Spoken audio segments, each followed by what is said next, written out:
Oh, nice. Oh. 202.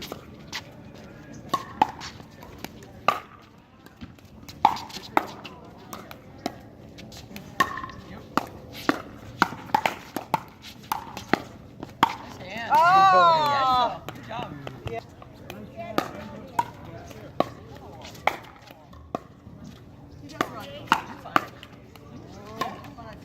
She stopped. Maybe we'll get a point. So It's all about marking, that right? ball, completely 100% stopped to punch it, and then that's actually what pops it up. So if you just kind of would let that, and the same thing when you like can be quieter, so you just kind of let that walk. That's what that ball comes like carry on. All right. 402. Oh, right back in the middle.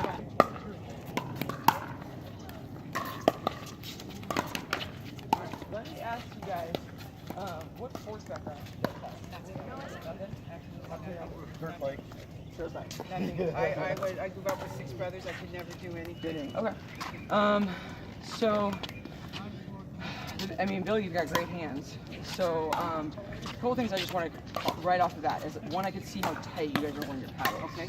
So that's, that's a kind of an issue. You want to make sure that you have a kind of a looser, softer grip. Okay. For you, the one thing I'm paying attention to is that you have a tendency to put your thumb right there. Well, the issue with that is it creates a lot of tension in your arm, and when we're playing pickleball, and a lot of times, I'll just kind of give you an example too, because a lot of times when people transition, or when they learn or they teach, they take a lot of tennis and they put it into pickleball. And that comes to the grip sometimes too. And the reason I say that is because in tennis, let's say, we use these 3 fingers. These 3 are the most important fingers. But in pickleball, the index finger is probably the most important. So we use these fingers. Okay. So the reason that's important is because if that thumb doesn't go around, you don't really get to use that finger. So what happens is you end up kind of squeezing it, and it puts a lot. So it's your range of motion that you lose. Okay. I'm going to give you kind of just a quick breakdown, okay? And I'm sure that she talked to you guys a little bit about this too. So, in a sense of like what your body does, okay? Being looser and relaxed up here is really important, but also so that you can go, say, from a backhand to a forehand. So, the whole reason, like, because you have great hands on there, but you have the trouble transitioning from there to there is for a couple reasons. The major reason is because you're only engaging the right side of your body. So when you just use the right side, everything is like it's like going swimming with one arm. That's just basically what it is. Or if you were to ride a dirt bike and you just had to hold on with one arm, you couldn't really control that bike. It would be very difficult. So it's in that sense is being aware of what your stance is. So base way that I look at a stance. Okay, for one, your width of your stance is you want to be wide enough where your weight can move, so you can like push into your toes. So you always want your toes down, okay? And that's kind of what I made with kind of quiet feet too. Because when we get noisy, those toes pop up and we shuffle and we do all that kind of stuff. So you always want your toes down, your heels are what comes up. You don't want to be so wide that you could feel the sides of your feet pushing into your shoes. That's too wide, okay? So as soon as you start to do that, you're going to start to do this, and you're going to start to get on your heels and all that stuff. Now, coming from there also is that tendency to get get super low. Okay? Well, the issue with that is that you get heavy and you disengage the center of your body. So when you start to go like this and you get really heavy, there's no rotation.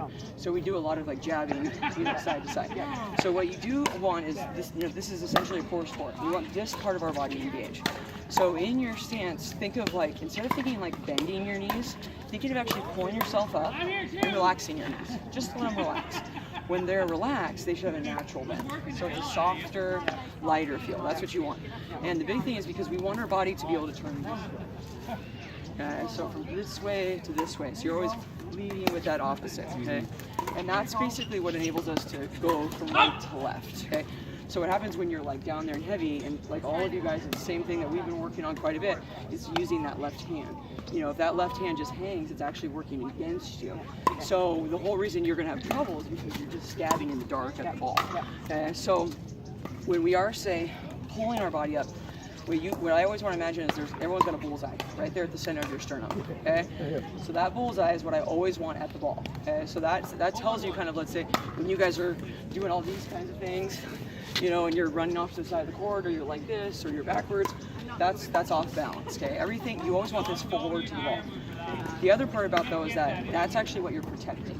This center is kind of like you're guarding that, and the reason is because that tells you actually the height of your paddle, okay, and a sense of a forward. So I actually want to be right underneath that bullseye is like a table, okay. Women, you're heavier up here, okay. You have to be more aware of your paddle position than he does. He can get away with crap that we can't. It's just the reality. So right about here is like a table, and what you want to do with those shoulders, so let your shoulders just drop and relax, let your fingers relax.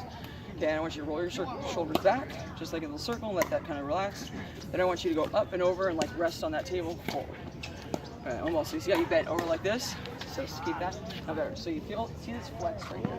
So you see this right here, that tension right there? That's what we want in that shoulder. Okay? So in both shoulders, okay? And that's probably, if you want to film that, that's what you want to look at. So what happens from there, this is your shoulders being engaged. Okay? Now if you just drop your elbows and drop your hands, like turn them, rotate them. You should feel your shoulders slowly just engage. That's what the difference of what it feels like. So what you wanted for those shoulders to always have that kind of extension, okay? And engagement is the big thing. So let yourself kind of pull up a little bit, pull, breathe. Okay. Now, yeah, and it is. And so, because what you really do want is a long neck. You want your ears away from your. You want your chin away from your chest and your ears away from your. All right. Boom. Relax. All right. Roll back. Okay. Let them drop. Back. There you go. Now see how your chest is like this? Big strong guy. Bullseye. Okay. Now make the circle forward and like out. Make them all the way bigger over your shoulders. Up. Now engage the hands. That's the big part. Okay. Mimic me. Ready? Drop. Okay. And then fingers engage. And out, and like you're gonna see how my hands are grabbing. There you go. You're still a little tight. Still. There you go. Let yourself relax a little bit. Okay. There you go. So this flex right there. That's what you want. You want that shoulder engagement. All right. So there's a huge difference when those fingers just dangle and do nothing. So even the direction of your fingers. So if you're playing and I start to see that hand coming down here, you're off balance. No matter what. Yep. So you want your hands up front? So it's a working situation. So the difference is this is like a circuit. Do you guys ever dance? Are you dancers? Or? No. Okay, I'm a terrible dancer. You ever watch Dancing with the Stars? Yes. Okay. Yes. So if you ever watch like when they're teaching someone, they always say, here's your frame. This is your frame because this is how you move. It's kind of the same thing. It's because if you start to open that frame, that's your balance, that's your center of gravity, that's everything. So when you connect, okay, that together, number one, you're blocking your bullseye, okay? But two, you're engaging this circuitry, the right to the left, okay? So like for you, where you're getting stuck, Bill, is you keep wanting to bend like that, okay?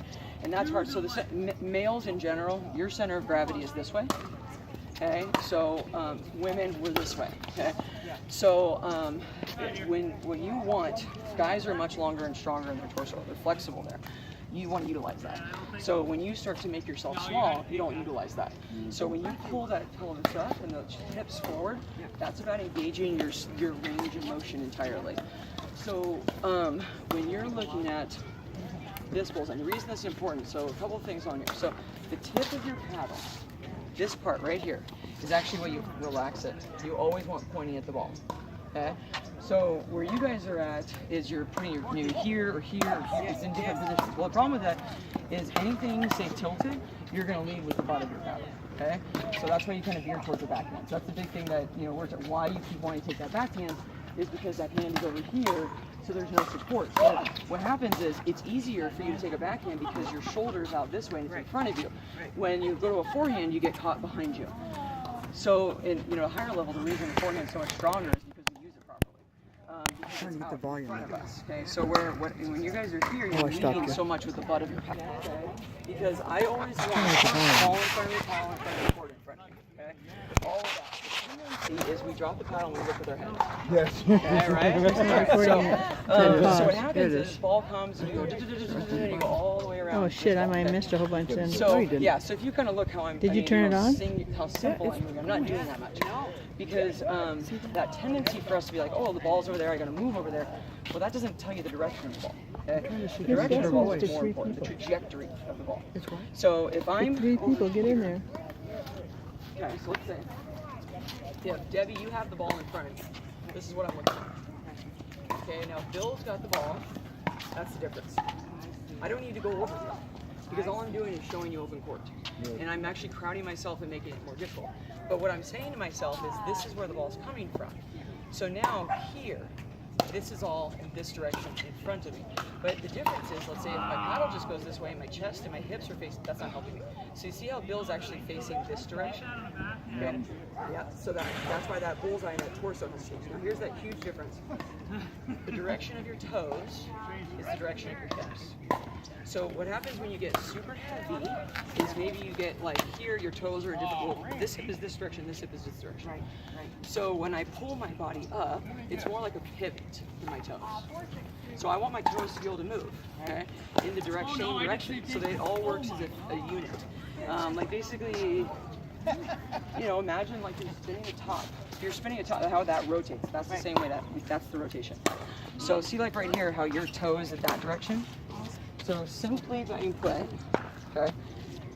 So let them kind of come up together. I was so busy watching them do their little dance there. There you go. So right there, now your hips are in the same direction. So now both hips are here. When the ball goes there. There you go. That's basically how we move. So the difference is like this, that whole idea of like shuffling and moving, the concept behind it, which is a tennis concept, because the court's so big, it makes sense in a sense that what you're trying to do is put the court in front of you. But in pickleball, they've turned it, it doesn't make sense because you're not putting the court in front of you. You're just moving where the ball's going to go. So the entire concept of why we do it in tennis is to get our hips and our body angled in the direction of the ball, because once our hips are that way, all of that's in front of us. So when you're shuffling side to side, what you're not doing is that. And so it's basically what happens a lot when we're regurgitating is we interpret things differently, and we don't necessarily interpret them correctly. So that's kind of what gets caught.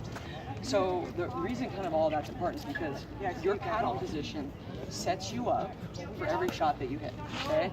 So when your paddle position is forward, let's say, and even if I cock my wrist and I get super tight, this is here, now I'm gonna move like this. What I want is to always move with my paddle in front of me, okay? So if I say drop my paddle down, see how you just went, that's behind you. Okay, go ahead, flip it around. Okay, relax. Bullseye forward, chin forward, okay? So here's that big difference. We never want to dip our heads, okay? So the tendency for you is like, look, you want to use your peripheral, okay? And because you always want to actually be able to see the whole court at the same time as the ball. So when you're out in front, just let it stand up tall. Just relax. See how tight you are? Okay. Just drop in front and relax. Right there. That's the angle you want. Okay. Now you can just kind of relax a little bit into it, but just there you go. That's it. And actually, more often than not, you want your weight more in one leg than the other. Okay. Wherever the ball is, that's actually where you want your weight. And the reason is because when we start to get 50-50, we get heavy, we get down, and then what happens is right here, all that stuff, okay? And when you want more in one than the other, you always have to push off. So when you move, it's much more of like a pick up and step. So it's a quiet, that's what I mean by the quietness. Whereas when you guys are like this, it's a lot of noise. So if you were to watch us play, it's very quiet.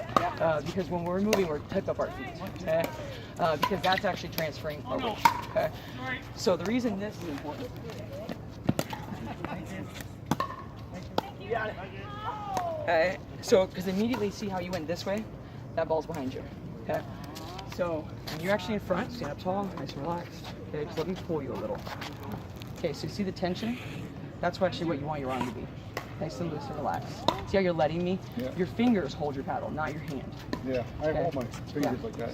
So you got to be careful too, because you might want to hold too tight sometimes. But here we go. Even though when you just let it kind of extend. So just right now, this is how far, without doing anything, you can go into the kitchen.